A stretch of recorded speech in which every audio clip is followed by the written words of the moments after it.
Well, you cannot hit me in front of all these witnesses. I'm going to provoke you. I'm going to provoke you into throwing a punch that's going to cost you $1 million. Who's going to collect it?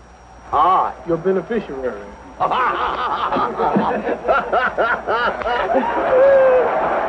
Even considering my layoff, do you think I can whip Joe Frazier? Well, since your style of fighting is dependent on split-second timing, speed, coordination, as well as power, your reflexes will have suffered because of inactivity of 3 years.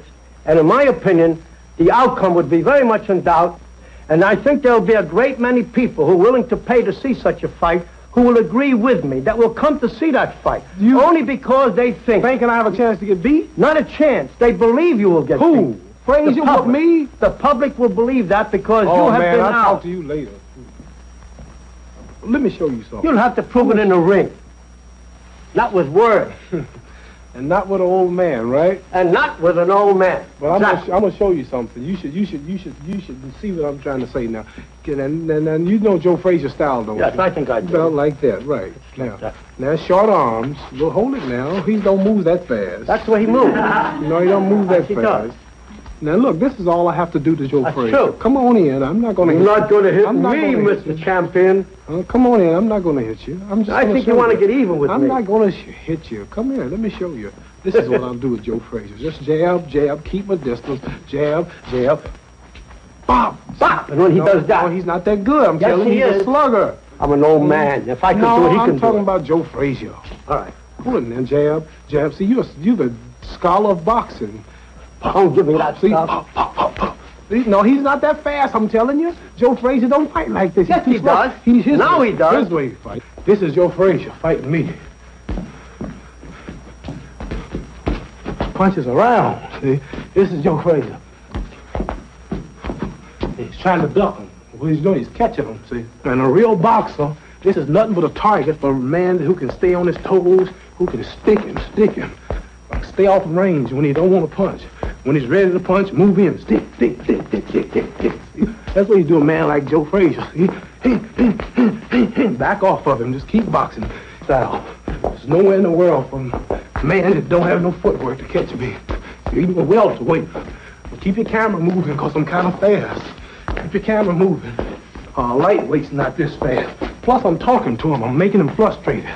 Come on, chum. You're not no champ. Look at you. You're losing. You lost 3 rounds already. Come on now. I hit you 4 times. It's words, man. And you going to tell me that I can't still do this? Well, you'll have to prove that in the ring. People talk. I mean, just when you discuss boxing, I know you're a dignified, conservative, aristocratic man. You look like a principal, a school teacher, politician. You don't look like a fight manager. This is the image you have. But when you're discussing boxing or anything, I mean, you don't have to be so dignified with it. You don't have to have that necktie on or sitting beside a desk or with a necktie or something or a cigar in your mouth. I mean, this is what the people want to hear. You are a wise man. You know the business. I know the business. And we just been down to earth talking. This is the way people talk and discuss fighting. Why do we have to be so proper and so, conservative about it, huh? Well, diplomatic. So this is the fight talk, huh? I agree with you. You're right, but just I'm unaccustomed to it. Well, you got to get accustomed to it. I agree. As long as we have to do it in this fashion, I agree. You're quite right. Yeah, but a few times you and I agree. And I'd like to say another thing. If I had a lower IQ, I could enjoy your conversation.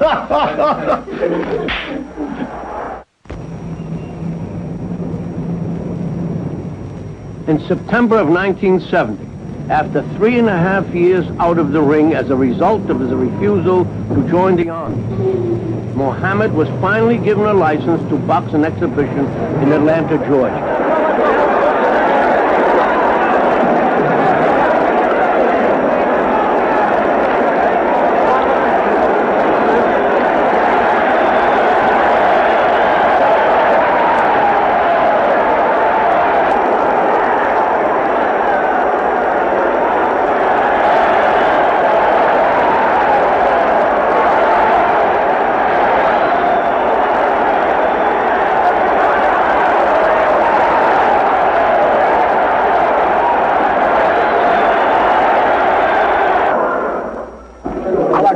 Than I thought I would at times, but I was satisfied to be able to last 8 rounds and be just about 80% active all the way through.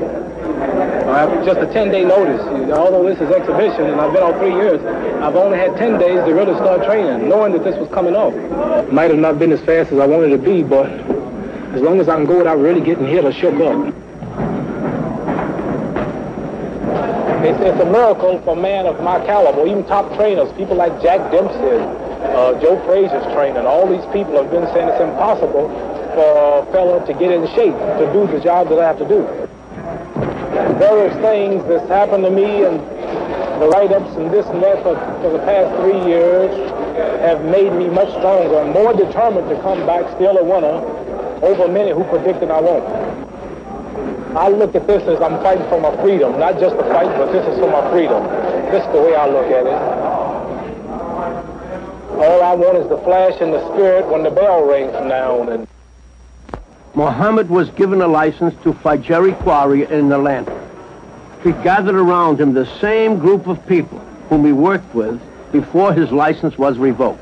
Bodine has been with me ever since I fought Doug Jones, and he's a lot of inspiration. In a fight, you can have 40,000 people hollering at the top of their voices in an exciting, thrilling moment, and over all those people, you can hear Bodine. Keep dancing, champ. You looking good, champ.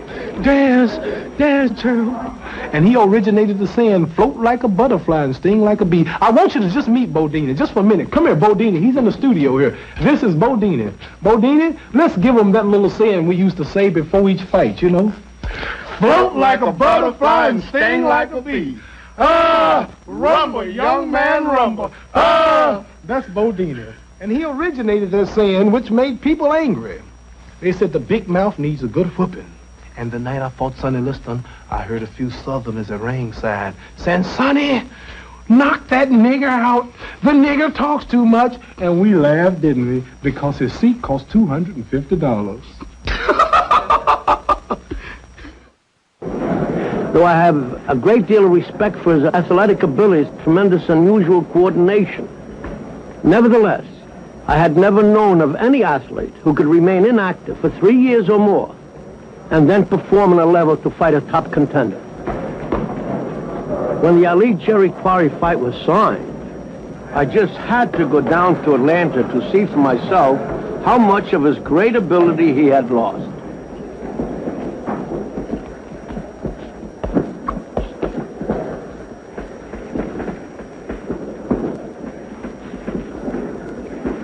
It's pretty evident that Muhammad anticipates this. He knows him very well, evidently, and does anticipate.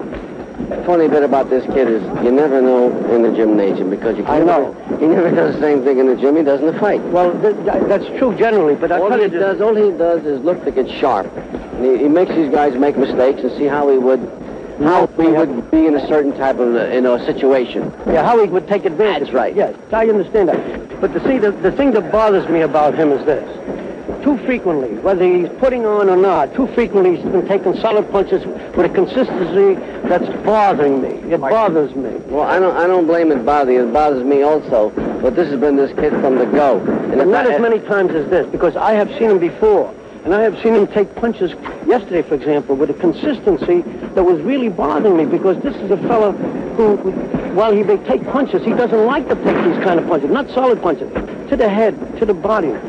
No, I can see perfectly. You know what the answer he gave me, Gus? This is one individual you never figure out. He says, I want to see how it feels to get hit some punches because I haven't been hit in 3.5 years.